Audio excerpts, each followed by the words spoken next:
MDR, voici la story de Corentin Tolisso. Depuis le match Saint-Etienne-Lyon, je vois beaucoup de Lyonnais se plaindre de l'arbitrage et beaucoup de Lyonnais dire qu'ils comprennent désormais les Marseillais. Alors je vais être honnête, j'étais à Geoffroy Guichard pour le derby. La défaite de Lyon m'arrange au classement en tant que Marseillais. Faut dire la vérité, j'ai revu les images. C'est scandaleux que Stassin n'ait pas pris carton rouge. Comment sur cette action-là, la VAR peut rappeler Le Texier et Le Texier peut revenir sur sa décision?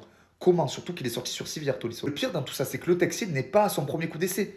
Il a pas sifflé rouge. Il a pas sifflé rouge et il a pas sifflé rouge. Sur ces trois actions, le joueur met en danger l'intégrité physique de son adversaire. Une fois en lui marchant dessus, une fois en s'essuyant le crampon sur le visage, et une fois sur cette action qui est super dangereuse aussi, la preuve, Tolisso est sorti sur civière. Et on rappelle quand même que François Le Texier est le même arbitre qui avait sifflé carton rouge sur Amin Harit. Alors qu'Amin Harit n'avait pas vu Marquinhos arriver, le geste était totalement naturel. Il était venu se justifier juste après le match en disant qu'Amin Harit avait pris carton rouge car il avait mis en danger l'intégrité physique de Marquinhos. Et du moment où on mettait un joueur en danger, c'était carton rouge. Tolisso n'est pas en danger là. Rudiger ne met pas en danger son adversaire là. Donnarumma n'est pas en danger là. Le mec va être défiguré à vie et il n'a pas été en danger. Voilà ce que les Marseillais essayent de faire depuis ce début de saison. Se battre contre le mauvais arbitrage et comprendre la cohérence des arbitres. Parce qu'il faut le dire, hein, on n'a jamais connu une saison autant incohérente sur les décisions arbitrales. Quand Benassia ou Longoria ont pris la parole, ils ont été critiqués. Maintenant, vous savez vraiment ce que ça fait. Donc il faut arrêter de se diviser et de critiquer les clubs qui s'en plaignent. Et justement, il faut unir nos forces pour combattre ce genre d'erreur arbitrale.